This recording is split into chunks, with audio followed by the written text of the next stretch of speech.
Hello all of you. अपना अपना custom आगे कंटिन्यू करते हैं।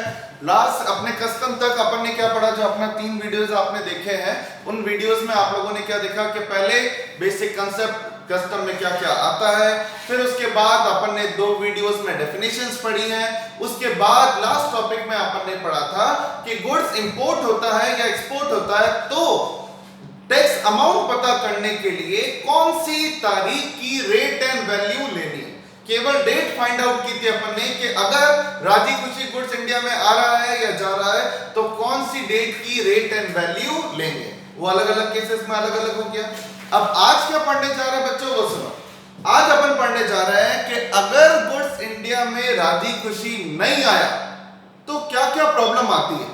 मेरा कहने का मतलब क्या है, एक तो होता है आपने ऑर्डर दिया, गुड्स इंडिया में आया, आप गए, टैक्स पे किया, गुड्स छुड़वाया, घर ले आए, मैटर क्लोज, कोई दिक्कत नहीं है। लेकिन हर बार या हर इंसान इतना खुश नसीब नहीं है, कोई ना कोई दिक्कत आती है। अब प्रॉब्लम यह है कि वो जो दिक्कत आती है उस दिक्कत में इंपोर्टर की कोई गलती नहीं है, लेकिन इंपोर्टर से क्या अगर कहा जाए माना गलती तेरी नहीं है लेकिन टैक्स तो पूरा लगेगा, तो वो भी एक तरह से डीमोटिवेट होगा कि गवर्नमेंट ऐसे क्या करती है। एक तो मैंने गुड्स ऑर्डर किया था, वो गुड्स वैसा का वैसा मुझे नहीं मिल रहा है, उसमें प्रॉब्लम आ रही है और उसके बावजूद गवर्नमेंट कहती है टैक्स लाओ, तो वो कैसे बैठेगा। मेरी बात समझ में आई। तो पहले तो अपन डिस्कस करते हैं ऐसा कब होता है जब इंपोर्टर को पता चलता है कि मेरा गुड्स राजी खुशी नहीं आया, इंपोर्ट में प्रॉब्लम आ गई, और उस प्रॉब्लम का उसके बाद पढ़ेंगे सॉल्यूशन। तो प्रॉब्लम्स जो है वो बच्चों 5 प्रकार की एक तरह से, मतलब ये स्पेशल केसेस मैंने हेडिंग डाली है। इसका मतलब अगर गुड्स इंपोर्ट राजी खुशी के अलावा कोई दिक्कत आती है तो दिक्कतें 5 टाइप्स की हैं, जिन दिक्कतों की वजह से इंपोर्टर को प्रॉब्लम फेस करनी पड़ती है और गवर्नमेंट इंपोर्टर को बेनिफिट भी देती है। फिर अब प्रॉब्लम्स क्या है पहले वो पढ़ते हैं। सामने नाम देखने की वजह अपन अगर सोचे, आपने मान लो कोई मोबाइल फोन ऑर्डर किया, मोबाइल फोन ऑर्डर किया आपने फॉरेन से। अब पहली प्रॉब्लम क्या हो सकती है, हो सकता है कि वो गुड्स आ गया, जब आप लेने गए तो आपको पता चला वो तो चोरी हो गया। ठीक है, शिपमेंट जो आया था उस शिपमेंट में पहले इंपोर्टर ने, ऑफिसर ने तो बोला था कि हाँ गुड्स आ गया है आप लेने आ जाओ, 2-4 दिन बाद जब लेने गए तो वो तो चोरी हो गया। पहली प्रॉब्लम चोरी हो जाना। दूसरी प्रॉब्लम, वो मोबाइल फोन टूटा हुआ मिला। जब मोबाइल फोन खोल के देखा आपने कहा ऑफिसर को एक बार मैं चेक कर लूं, लेने से पहले तो उसने कहा चेक करो। चेक करने पे पाया रास्ते में तो वो टूट गया था, कांच टूट गया या छोटा मोटा डैमेज हो गया। तीसरी प्रॉब्लम क्या हो सकती है, कोई कांच की चीज मंगवाई थी और वो फूट गई। अब कांच की चीज थी, टूट गई, तो अब उसकी तो वैल्यू 0 ही हो गई ना। तो देखो सेकंड और थर्ड सिचुएशन में डिफरेंस है। सेकंड सिचुएशन में छोटा मोटा नुकसान हुआ है, पूरा कंप्लीट वैल्यू 0 नहीं हुआ, ठीक हो जाएगा। थर्ड सिचुएशन में कुछ ऐसा हुआ है, कुछ ऐसा डैमेज हुआ है कि वो इररिपेयरेबल है, अब उसकी वैल्यू ही क्या हो गई, 0। एक और प्रॉब्लम आ सकती है, जो मंगवाया था वो आया ही नहीं, कुछ और आ गया। मेरी बात समझ में आ रही है। देखो एक टेंशन किस बात की होगी इंपोर्टर के दिमाग के अंदर, कहीं मेरा गुड चोरी नहीं हो जाए, कहीं रास्ते में छोटी मोटी टूट फूट नहीं हो जाए, कुछ ऐसा ना हो जाए कि वो पूरा ही का पूरा ही टूट जाए। चौथा, जो मैंने मंगवाया वो मंगवाने के अलावा कुछ और आ जाए, आईफोन 12 मंगवाया 11 आ जाए, तो फिर वही बात खराब हो गई। ठीक है, क्लियर। और क्या सिचुएशन हो सकती है, चौथी सिचुएशन, मंगवाया घर ले गए खराब आया। ठीक है, तो अब मेरी बात सुनो, मंगवाया खराब हो गया, घर ले आना, घर ले गए थे अपन ने चला आईफोन ऑन ही नहीं हो रहा, आपने जो मोबाइल फोन मंगवाया था। मतलब पहली और अभी वाली सिचुएशन में फर्क समझना। जो गुड्स चोरी हुआ, जो गुड्स छोटा मोटा टूट गया, जो गुड्स पूरी तरीके से टूट गया, जो मंगवाया था वो नहीं आया, उन सिचुएशन में और जो अब मैं सिचुएशन बोल रहा हूं उसमें फर्क है। पहली 4 सिचुएशन में टैक्स देने से पहले ही पता चल गया था कि गुड्स तो चोरी हो गया, गुड्स में टूट फूट है, गुड्स तो पूरा चकनाचूर हो गया, या गुड्स जो मंगवाया था वो नहीं आया। लेकिन अब जो सिचुएशन बोल रहा हूं वो अलग है। वो सिचुएशन क्या है, आईफोन 12 मंगवाया था वही आया, टैक्स पे किया, घर ले गए, मोबाइल ऑन किया, ऑन ही नहीं हो रहा। ये सिचुएशन पहली 4 से अलग क्यों है, क्योंकि इस सिचुएशन में हम टैक्स पे कर चुके और करने के बाद प्रॉब्लम का पता चला। तो अब क्या करें, समझ में आ रहा है? इंपोर्टर की तो गलती नहीं है कि मोबाइल ऑन नहीं हो रहा और बेचारा इससे टैक्स भी पे करवा दिया। चलो पहले 4 केस में कम से कम टैक्स तो पे नहीं हुआ था। एक और प्रॉब्लम आती है, लेकिन वो बाद में डिटेल में भी पढ़नी है। गुड्स वारंटी पीरियड में ठीक करा रहा है, वापस भेजा, वापस ठीक होके आ गया। ये एक डिफरेंट सिचुएशन है, ये डिटेल में नेक्स्ट वीडियो में देखेंगे। तो ये जो मैंने आपको प्रॉब्लम्स बोली है, ये सारी मैंने यहाँ सामने लिखी है। Problem number 1, duty in case of pilfered goods, that is petty theft. Goods मंगवाया लेकिन मंगवाने पर चोरी हो गया, ठीक है। सेकंड सिचुएशन है duty in case of damage और डेट्रॉइटेड गुड्स। डैमेज मतलब जो गुड्स मंगवाया उसमें कोई टूट फूट हो गई रास्ते में, तो उस प्रॉब्लम में क्या होगा। तीसरी सिचुएशन रेमिशन। रेमिशन ऑफ ड्यूटी मतलब जहां आप गवर्नमेंट को बोलोगे पूरा का पूरा टैक्स माफ करो क्योंकि ये प्रॉब्लम आ गई। ये प्रॉब्लम मतलब कौन सी प्रॉब्लम, या तो गुड्स कंप्लीटली उसकी वैल्यू जीरो हो गई, या जो मंगवाया था वो नहीं आया, कुछ और आ गया। इसको भी डिटेल में पढ़ेंगे। ये है रीइंपोर्टेशन ऑफ गुड्स, इसको सेपरेटली पढ़ेंगे अपन नेक्स्ट वीडियो में। बड़ा सारा टॉपिक है और इंपॉर्टेंट भी है। और लास्ट है रिफंड। ये सिचुएशन है जब मोबाइल पर टैक्स पे करके घर ले गए, घर लेने के बाद पता चला कुछ और आ गया। तो एक एक सिचुएशन को बच्चों अपन डिटेल में डिस्कस करते हैं। First situation, duty in case of pilfered goods, that is petty theft. मतलब मेरी बात बहुत अच्छे से सुनना, मैंने कल लास्ट क्लासेस में आपको बताया है, अगर कोई गुड्स इंडिया में आ रहा है, मेरी बात समझना, टैक्स किस पे लगता है, इंपोर्टेड गुड्स पर। इंपोर्टेड गुड्स मतलब क्या होता है, जो फॉरेन से इंडिया में आया और इंडिया की बेस लाइन को टच कर गया, वो इंपोर्टेड है, उस पर टैक्स लग गया। अब भगवान भी आपको टैक्स से नहीं बचा सकता, लेकिन मेरी बात समझ, एक बात समझना, यूएस से गुड्स रवाना हुआ 100 केजी, यूएस के ऑफिसर ने भी बोला हाँ भाई 100 केजी गुड्स रवाना हुआ है, वो 100 केजी इंडिया में आया। इंडिया में जब आया तो इंडिया के ऑफिसर ने भी उसका वेट किया, तो पता चला वेट तो 90 केजी ही आ रहा है। वेट 90 केजी आ रहा है, तो इंडिया के ऑफिसर ने कहा 10 केजी रास्ते में चोरी हो गया। अब जो रास्ते में चोरी हो गया है उसकी टैक्स पॉइंट ऑफ व्यू से टेंशन मत लो, क्योंकि इन 10 केजी पे टैक्स लगा ही नहीं। टैक्स किस पर लगता है, जो भारत की बेस लाइन को टच करे। बेस लाइन पर 90 केजी टच किया है, 100 नहीं तो 10 केजी जो टच ही नहीं हुआ, हो गया होगा रास्ते में चोरी। अपन को क्या करना, अपन इस 10 केजी पे टैक्स ना देंगे और ना लगा है। मेन बात तो लगा ही नहीं है, क्योंकि टैक्स लगता किस पर है, जो इंडिया की बाउंड्री टच करे। अब ऑफिसर ने खुद ने लिखा है कि हाँ भाई 90 केजी गुड्स इंडिया में आ चुका है, आपको कॉल किया, आपको बोला कि गुड्स इंडिया में आ गया है, आ जाओ लेने। अब जब आप पहुंचे 2 दिन बाद, तो आपने देखा गुड्स तो 80 केजी है, 10 केजी और चोरी हो गया। आपने ऑफिसर को कहा इसमें किसकी गलती है, तो अब इस केस में प्रॉब्लम क्या आ रही है, टैक्स तो 90 केजी पे लगा, मिला 80 ही है आपको। आप हो, मैं हूं, कोई भी हो, वो क्या बोलेगा, मैं क्यों दूं बचे हुए 10 केजी पे टैक्स, आपकी गलती से चोरी हुआ। तो गवर्नमेंट ने बोला बात तो सही है, इंपोर्टर की गलती नहीं है। इसका मतलब ये हुआ, गवर्नमेंट कहती है अगर गुड्स इंडिया में आने के बाद आपके हाथ में आने से पहले अगर वो गायब हो जाता है, चोरी हो जाता है, तो सेक्शन 13 एप्लीकेबल होगा, दैट इज पेटी थेफ्ट या पिल्फर्ड गुड्स वाला प्रोविजन लगेगा।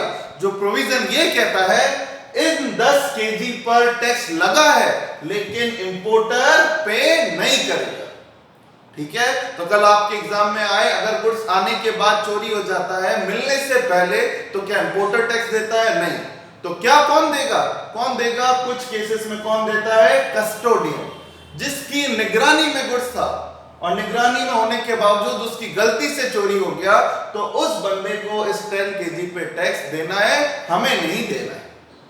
समझ में आया। तो शायद फर्स्ट केस क्लियर है, छोटा सा ही है, जिसमें यही था गुड्स आने के बाद हाथ में मिलने से पहले अगर चोरी हो जाता है तो उस केस के अंदर आप उस गुड्स पर टैक्स पे नहीं करोगे, कस्टोडियन देगा। क्लियर, ठीक है। पीडीएफ आपको पास मिल ही जाएंगे, आपको वो मिल भी दे भी दिए, तो वो उस केस में आप वापस रीड आउट कर लेना।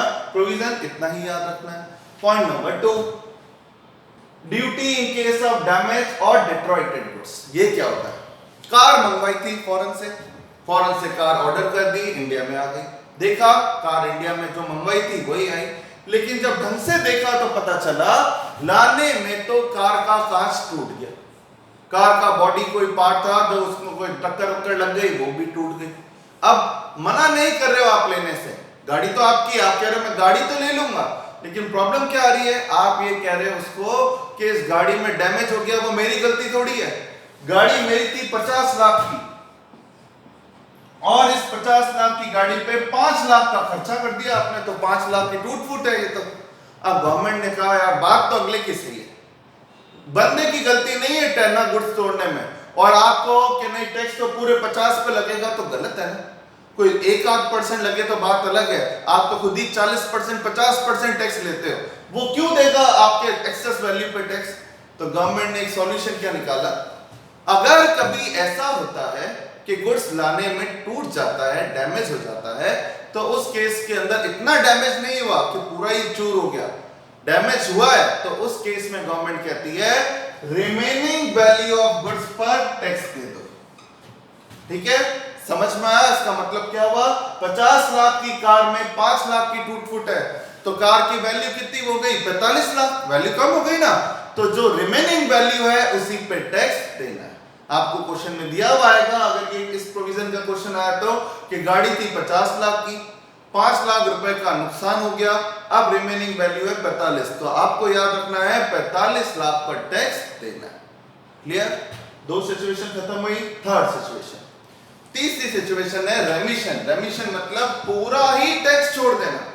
अब पूरा ही टैक्स छोड़ देना, उसका पावर अपने पास था नहीं, गवर्नमेंट ने किसको पावर दिया है, कमिश्नर, और कमिश्नर साहब को बोला है केवल 2 केस ऐसे होंगे जहां आप पूरा ही टैक्स माफ कर देना।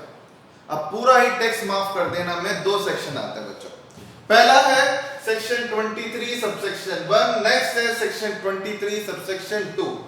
फर्स्ट केस है इन केस ऑफ लॉस और डिस्ट्रक्शन, मतलब जब गुड्स इंडिया में आया, कोई कांच की चीज आपने मंगवाई थी, बॉक्स खोला, कांच की चीज तो पूरी टूट गई, कांच की चीज ठीक होती नहीं है, समझ में आ रहा है। या कोई पेरिशेबल गुड्स था, उसकी वैल्यू ही 0 हो गई, सड़ गया, वो कोई फ्रूट वेजिटेबल मंगाया था, वैल्यू 0 हो गई।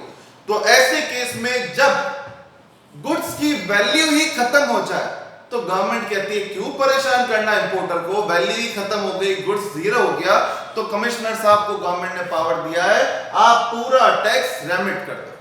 ठीक है, रेमिट मतलब छोड़ दो, कब, जब गुड्स की वैल्यू 0 हो जाती है। अगर कम होती है तो ये लगेगा, 0 हो जाती है तो ये वाला प्रोविजन लगेगा, और कमिश्नर साहब पूरा टैक्स छोड़ देंगे। एक तो ये हुआ। पॉइंट नंबर 2, आपने गुड्स मंगवाया था, जो गुड्स मंगवाया था वो था आईफोन 12, आ गया आईफोन 11, आपको वो चाहिए ही नहीं, और सामने वाला एक्सपोर्टर कह रहा है मैं तो वापस लूंगा ही नहीं।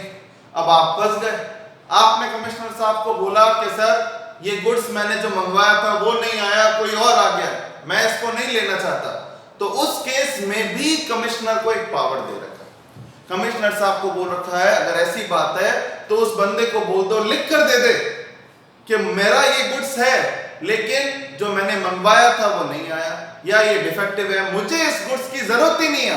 तो अगर वो लिख के दे देगा, कौन, इंपोर्टर, ये लिख के दे देगा मुझे ये गुड्स नहीं चाहिए, आप ही रख लो अपने पास, तो लिख के देने के बाद गवर्नमेंट क्या कहती है, जब वो बंदा गुड्स से नहीं ले जा रहा तो उससे टैक्स लेके क्या करोगे, बेचारा इतना नुकसान खा रहा है, गुड्स अपन को देके जा रहा है उल्टा। तो गवर्नमेंट कमिश्नर को बोलती है अगर ऐसा वो लिख कर दे दे तो टैक्स माफ कर देना। इसे बोलते हैं रेलिंग्विशमेंट ऑफ टाइटल। रेलिंग्विश मतलब अपने अधिकार को छोड़ देना, समझ में आया। तो अब अगर किसी केस में इंपोर्टर ये लिख के देता है मैं मेरा राइट छोड़ रहा हूं उस गुड्स पे, आप रख लो मुझे नहीं चाहिए, तो उस केस में गवर्नमेंट कहती है लिख के दे दिया, तो उस केस में उसको बोलो कि आपको टैक्स देने की जरूरत नहीं। समझ में आ रहा है क्या, वापस बोल रहा हूं, ये कौन सा प्रोविजन हुआ, रेमिशन ऑफ ड्यूटीज, जहां कमिश्नर आपका टैक्स माफ कर देगा। कितनी सिचुएशन में करेगा, 2 में, या तो गुड्स की वैल्यू ही 0 हो गई उसको दिख रहा है, या आपने ही लिख कर दे दिया मुझे गुड्स नहीं चाहिए। तो ये 4 सिचुएशन हो गई।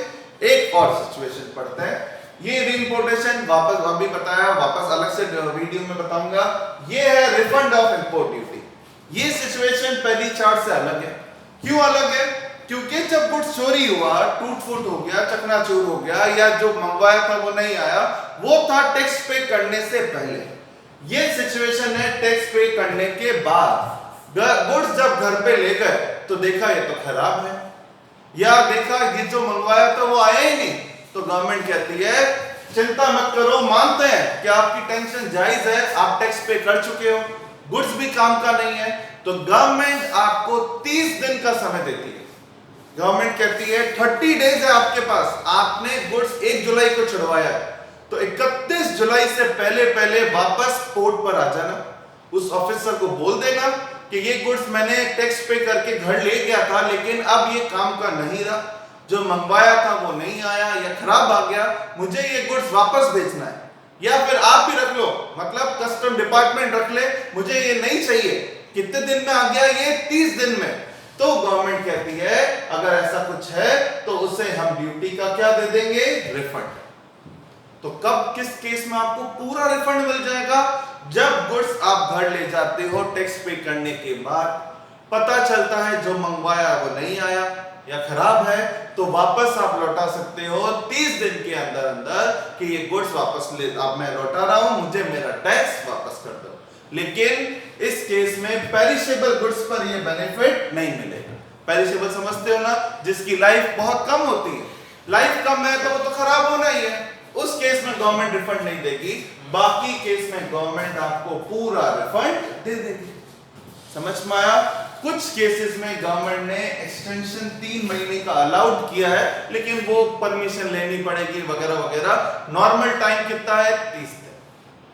क्लियर? तो ये हुए बच्चों अपने स्पेशल केसेस जहां गुड्स चोरी होना, गुड्स डैमेज होना, गुड्स जीरो हो जाना, पसंद नहीं आना, और डालने के बाद पता चलना खराब है, वो कवर हो गए। इसके बाद अपन नेक्स्ट वीडियो में पढ़ेंगे रीइंपोर्टेशन ऑफ गुड्स, और उसके अंदर अगर उसके बाद ये कंप्लीट हो जाए तो अपन इसके प्रैक्टिकल सॉल्व करेंगे।